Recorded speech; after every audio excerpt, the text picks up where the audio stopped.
CCTV footage দেখে রনকে ধরে ফেললো আবির। সম্পূর্ণ জানতে ভিডিওটিতে একটি লাইক করে প্রথম থেকেই দেখতে থাকো। গল্পের শুরুতেই দেখা যায় রনিতা পেখমকে অর্থাৎ ঝুমুরকে অপমান করলে আবির এসে প্রোটেস্ট করতে থাকে আর বলে আজকে বড় বৌদিকে একটু সাহায্য করেছে পেখম, এটা ঠিকই, কিন্তু রোজ রোজ সাহায্য করবে না।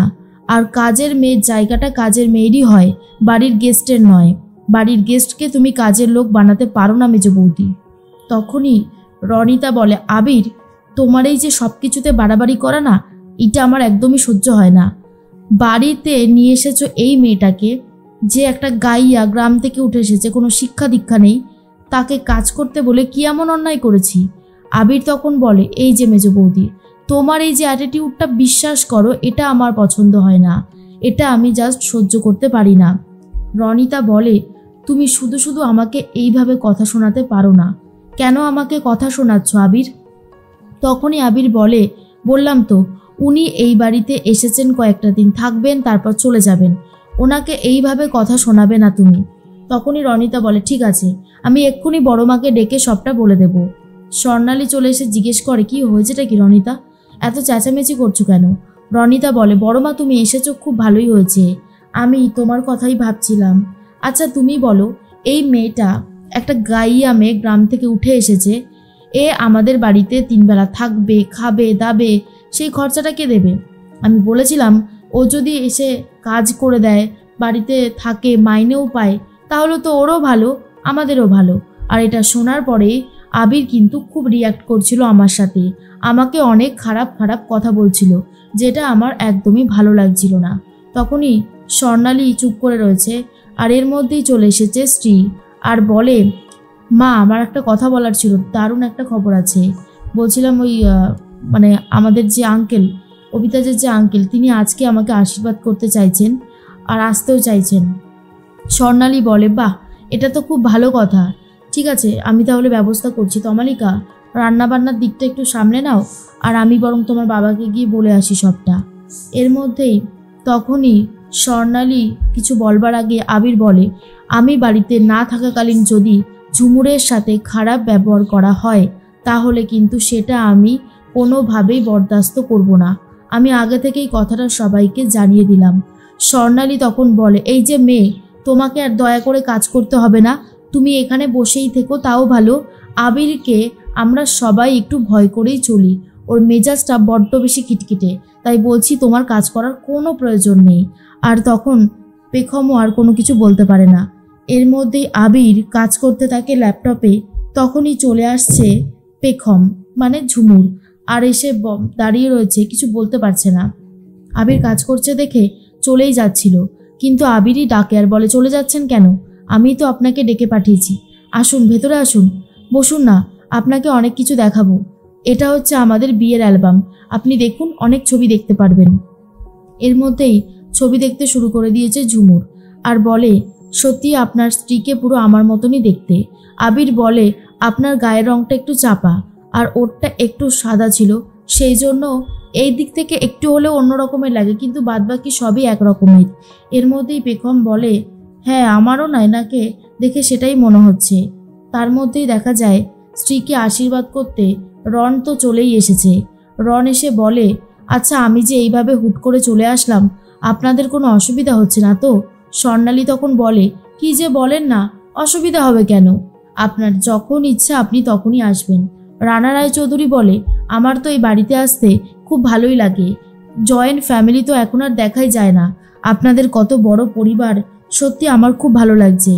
এর মধ্যেই তখনই স্ত্রী বলে আপনি এসেছেন আজকে, আমারও ভালো লাগছে, বসুন না। তখনই রানা রায়চৌধুরী বলে সে তো আমি বসবই, তবে কি বলুন তো? স্বর্ণালীকে বলে এই যে আর 5টা সাধারণ বাড়িতে যেরকম হয়, বেশ বরকর্তারা পায়ের ওপর পা তুলে ধুতি পরে বসে থাকে, সেটা অবশ্য আমার হবে না, কারণ অবিতাজের তো সেরকম কেউই নেই, যা করার এই আমাকেই সব কিছু করতে হচ্ছে।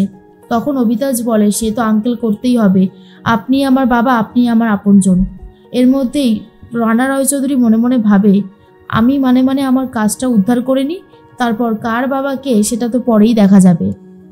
এর মধ্যেই স্বর্ণালী বলে মেজো জানা গিয়ে ভালো মন্দ খাবারটা নিয়ে আয়, সব রয়েছে তো ওখানে। তখনই কাকিমণি বলে এক্ষুনি যাচ্ছি দিদি। এর মধ্যে অবিতাজ স্ত্রীকে সাইডে নিয়ে গিয়ে বলে ধাক্কা লগ্ন থেকে এবার সোজাসুজি বিয়ের লগ্নতে যেতে চলেছি আমরা, কেমন লাগছে ম্যাডাম বলুন। স্ত্রী তখন বলে অবিতাজ আমার তো খুব ভালোই লাগছে, কিন্তু আমার একটা কথা বারবার করেই মনে হচ্ছে আজ যদি পেখমটা থাকতো তাহলে অনেক ভালো লাগতো। অবিতাজ বলে কি করবে বলো, জীবনে সবার সব ইচ্ছে তো পূরণ হয় না তাই না। এদিকে রনিতা মনে মনে ভাবে অনেকক্ষণ থেকে ঝুমুর আর আবিরকে দেখতে পাচ্ছি না, গিয়ে দেখি তো কি করছে। আর তার মধ্যেই রনিতা চলে যাচ্ছে। এর মধ্যে আবির বলে আপনাকে কিছু কথা বলার ছিল, আপনি যদি পেখমের মতন কথা বলতে পারতেন তাহলে খুব ভালো হতো। এর মধ্যেই কিছু ভিডিও দেখাতে থাকে পেখমের, যেখানে পেখমের কথা বলার স্টাইল দেখতে থাকে ঝুমুর। আর রনিতা এসে লুকিয়ে লুকিয়ে সবটা শুনছে আর বলে ফুষ্টি নষ্টি করতে এসেছে এখানে নিশ্চয়ই, বাড়িতে যে কি করে এরা তার ঠিক নেই। আবির তখন বলতে থাকে আপনি যদি পারেন একবার চেষ্টা করে দেখুন না। আবির দেখে নিয়েছে রনিতা দাঁড়িয়ে আছে আর বলে ছাড়ুন, শুনুন আপনাকে যেটা বলার জন্য ডেকেছি। এই বাড়িতে একজন আছে যে এর কথা তাকে লাগায়, তার কথা ওকে লাগায়। আপনি তার কথা অত বেশি পাত্তা দেবেন না। কার কথা বলছি বলুন তো? মেজো বৌদি, ওই যে সকালবেলা যে আপনার সাথে একটু খারাপ ব্যবহার করলো, আমি তার কথাই বলেছি। ওর কথায় পাত্তা দেওয়ার কোনো দরকার নেই। ও যদি আপনাকে দিয়ে কাজ করানোর চেষ্টা করে আপনি বলবেন আপনি এই বাড়ির কাজের লোক নন। আর যদি বলে এই কথাটা কে শিখিয়ে দিয়েছে আপনি বলবেন আমি আপনাকে এই কথাটা বলতে বলেছি, কেমন? পেখম ঝুমুর তখন বলে ঠিক আছে। এর মধ্যে রনিতা বলে এইভাবে ঝুমুরকে আশকারা দেওয়া হচ্ছে, আমি তো ভাবতেই পারছি না। এইদিকে রানা রায়চৌধুরী স্ত্রীর জন্য একটা বড় ডায়মন্ডের নেকলেস এনেছে, আর সেটা দেখার পরেই তখনই স্ত্রী বলে এত দামি নেকলেসের কি দরকার ছিল আঙ্কেল? না না, এসব আমার কোনো দরকার নেই। রানা রায়চৌধুরী তো তার স্ত্রীর জন্য এটুকু করতেই পারে। মনে মনে এটাই ভাবতে থাকে আর বলে স্ত্রী তুমি শুধু আমার, আর তোমাকে আমি এটা দেবো না সেটা কি হতে পারে? রানা রায়চৌধুরী বলে জানো তো স্ত্রী, জীবনে ভালোবাসা সবাই পায় না, আর যখন ভালোবাসা পেতে হয় তখন সেই ভালোবাসাটা দু হাত দিয়ে নিতে হয়, কারণ সেই ভালোবাসাটা শুধুই তোমার জন্য। নাও এটা তোমার জন্য, কেমন হয়েছে বলো? স্ত্রী তখন বলে দারুণ হয়েছে, এটার দিক থেকে চোখ সরানো যাচ্ছে না। অবিতাজও খুব খুশি হয়, স্বর্ণালী তারপরে স্ত্রীর বাবা সবাই খুশি হয়েছে।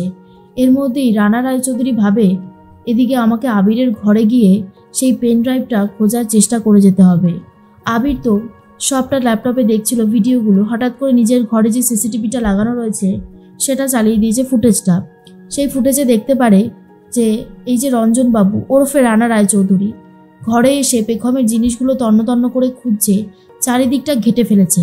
এরপর সাইড থেকে দেখে পুরো যে রানা রায়চৌধুরীর মতো লাগছে সেটা বেশ ভালো নোটিশ করেছে এই আবির, আর অনেকটাই সন্দেহ করছে তাহলে কি শেষ পর্যন্ত রানা রায়চৌধুরীর মুখোশ এবার খুলতে চলেছে।